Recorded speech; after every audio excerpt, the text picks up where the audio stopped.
what we're going to do now is something we've actually already done, but we didn't give it the name of a derivative. So now we're going to give it the name of a derivative. And so we're going to define the derivative using a limit. And so to do that, we're going to use difference quotients. Now, one of the difference quotients we're going to use, we've seen before, looks like this. We had f of a plus h minus f of a all over h. And this difference quotient is finding the slope of a curve with a left endpoint at a and a right endpoint a distance of h away from a. And what we did then to find the slope of the tangent line was we said h is going to get really small by taking the limit as h approaches 0. Okay. Now, we can modify this. This formula right here works at a point, but if we want to do it for every point, what we can do is just, instead of putting a in there, putting a left endpoint in, we can just leave x in there. And we can say, okay, well, f of x plus h minus f of x, and by leaving the x in the function, by leaving the variable in there, we can let a be anything we want. We can let that left endpoint be anything we want, which the left endpoint ends up being the point that we are interested in. So this difference quotient right here, if we let h approach 0, is going to give us the slope of the curve at any x value that we want, as long as that limit is defined. All right, if the limit doesn't exist, then guess what happens? The derivative doesn't exist. Okay, so if this limit doesn't exist, then the derivative doesn't exist. Another difference quotient we're going to look at is going to look even more like the slope formula. And this is going to be well, we can generalize it like we did here with a function, or we can use it at a point like we did before with this difference quotient.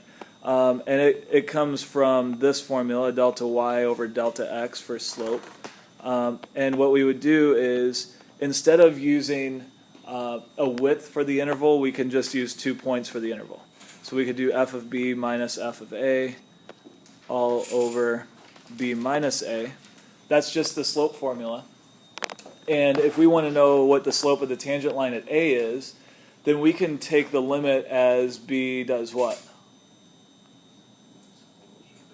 We want b to get really close to a, right? So we've got these two different points at the x values a and b. If b gets really close to a, then that secant line is going to become a tangent line. All right? So this difference quotient is going to be useful also. And just like this one, we could replace this a with x. And we could let b approach x. And I'm sorry, I did that backwards. We could let x approach b. I should have done it with the b's. This would be better. Sorry. We could let a approach x.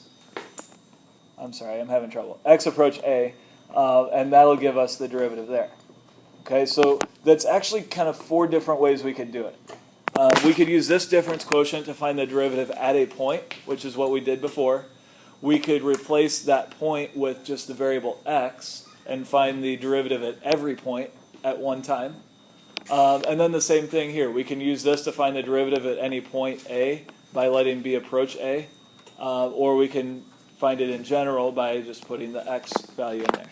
So the limit definition of the derivative, we're going to see this in a couple of different ways. I did replace the h with a delta x. This delta x here has a little bit more meaning than h does. Delta x means what? The change in x. So what the delta x tells us is how wide that interval is. That's the same thing we use the h for. You'll usually see the limit definition of the derivative written like this, but you'll also see it with h's in there. It's the same idea, just different terms.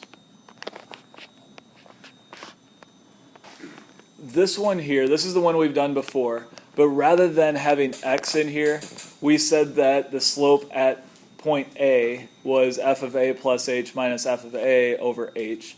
So now we're just, instead of using a as a constant, we're going to use x as a variable.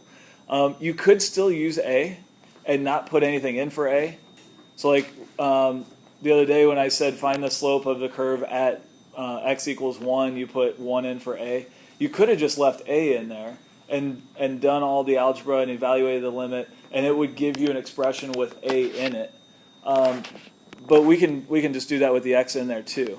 So this is the same thing we did before. It's just replacing the constant with a variable.